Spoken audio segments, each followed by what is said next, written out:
Hey everyone, and welcome back. So today we're here to take a quick look at the updated version of the NYXI joypads for the Nintendo Switch. Now just in case you missed it, right here on the left we have the original joypad that I did a full review on back in November. And I'll be linking that video down below because today we are going to go over the major points of the joypad, however we're not going to go into a detailed description. If you do want a full detailed description on the original joypad, check out that video, it is still available on the channel. And if you're wondering today why we aren't doing another full review on the new edition of the joypad, is that the major change here is an aesthetic change. Basically, originally NYXI only had the basic black version of their joypads. Now they've come out with two alternate colors, which is the clear transparent one that you see right here, but there is also a white version available. And since pretty much all the functionalities are remaining identical to the original model, well, I'm not going to go over all of them in detail once again. Now, before we go any further, I just want to be clear, I am not sponsored by NYXI. However, I do offer an affiliate code down below, so if you do pick up one of these joypads, using that link would be a great help to the channel. Also, there's a discount code there that is now 10% off of everything on the site. However, other than sending me the joypads for free, they have not sponsored the video in any way. So just to be 100% clear, all the thoughts and conclusions today are going to be 100% my own, and I wouldn't be suggesting this product if I didn't really think it was still the best option to replace an original Joy-Con. So as I mentioned, I'm going to start with a quick breakdown of the main features of these joypads. If you've seen the previous video, you can skip ahead to the conclusions about the clear transparent ones. However, for anyone that missed that video, as I said, I'm just going to do a brief breakdown. So the first main feature about these joypads is the LED lighting. It is a visual feature of the joypads. You can change the color on each side independently. You can even do a breathing effect. And if you do not like them whatsoever, you can even turn off the LED lighting. Now, this doesn't really add any extra functionality. However, visually, I do find it very appealing. With the clear transparent ones, I found that the orange lighting really complemented the black on the main unit of my Switch OLED. So personally, I have both sides set to a constant orange lighting. So now if we move on to the more functional features behind these joypads, I would say that the main one is the general size and shape that are almost identical to a Hori SplitPad Pro. Pretty much, I find this the most comfortable way to play your Switch in handheld mode. It is equivalent to putting a grip on the original Joy-Cons. However, I find that the sizing of the buttons is even better because you have full-sized buttons and full-sized joysticks. The second main feature behind these Joy-Cons, if we flip them over, is a programmable button at the back. Once again, this is something found on the Hori SplitPad Pro, but it is reproduced here in this model. And in a few seconds, we'll look at the main feature that actually separates this from the Hori SplitPad Pro and why I actually prefer these to that other option.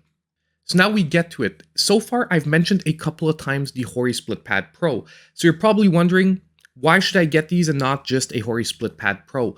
Well, now we get to the features that this does not have. First of all, you do not have rumble if you're using a Hori SplitPad Pro. This still has rumble in it. Number two, both of these support motion control, so that is a feature that is similar between the two.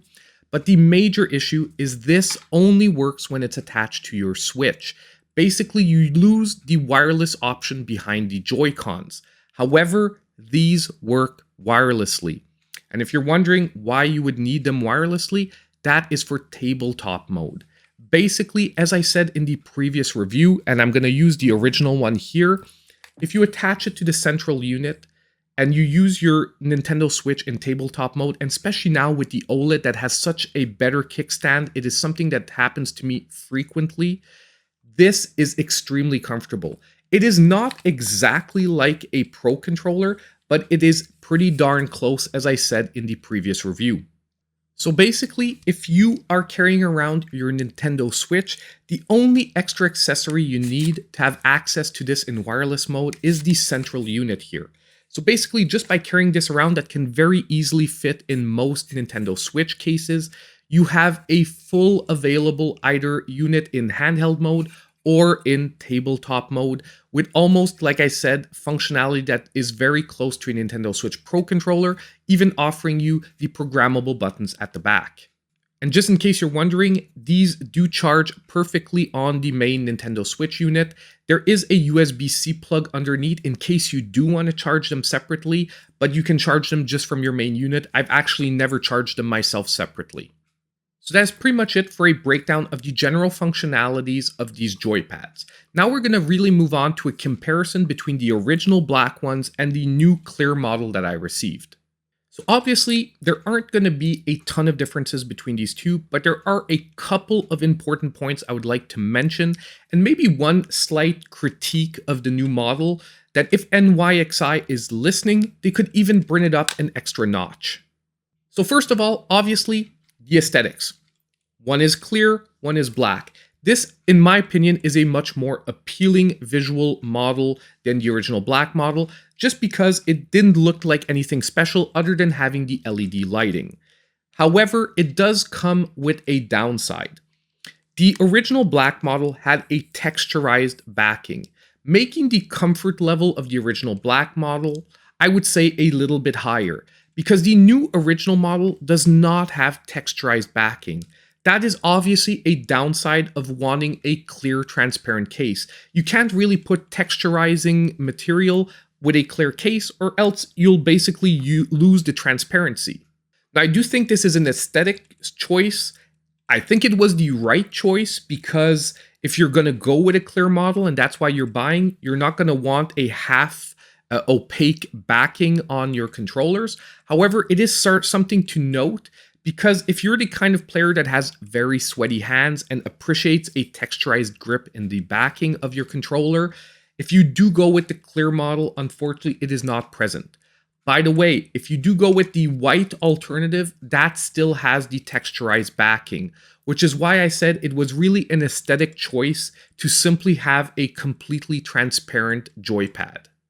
And I would say that difference-wise, other than the aesthetic appeal, that is the only change.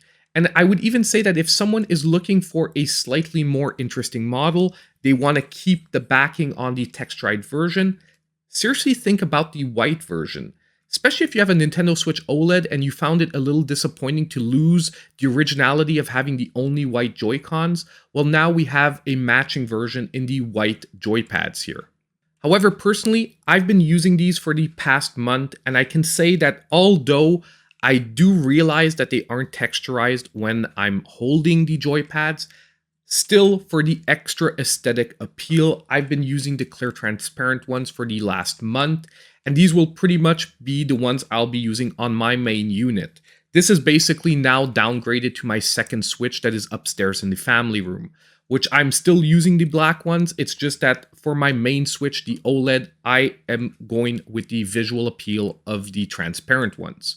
So other than that, though, it's pretty much important to note that there's no functional difference between the controllers other than not having the texturized backing. So everything I said from the original review still maintains true on this one. Now we're going to move on to that slight critique. And I put the joypads into the main unit, and maybe you're already getting an idea of where I'm going, but unfortunately, they didn't make a transparent central unit for these joypads. You still have the classic black central unit. Now, as I said earlier, this is going to be a slight critique because it is just a visual appeal thing. If you're going to make a completely transparent joypads, I would have really loved them to go that extra little mile and make a transparent central unit. That would have really kicked it up that extra notch. Is this going to change my decision about going with the transparent ones? Obviously not. And aesthetically, it's not unpleasing. It's just it could have been all that little touch better if they would have gone with a transparent central unit. So if you're listening out there, NYXI, I would have loved to see that in a future model. But as it stands, these are still my preferred option, as I said, for playing in handheld mode for my Nintendo Switch or even tabletop mode. So we're not going to spend any more time because the point was really to let you all know that these are now available. So if ever that was holding you back last time, the fact that it was a bland black model, well, you now have a transparent version, you now have a white version, so we do have extra options. Now, if you did watch the video up to this point and you're liking the content, the last thing I would ask you before leaving is don't forget to hit that like button, subscribe to the channel if you aren't already, and hit the notification bell so you know when all my future content comes out. And as usual, I hope I'll see you in my next video.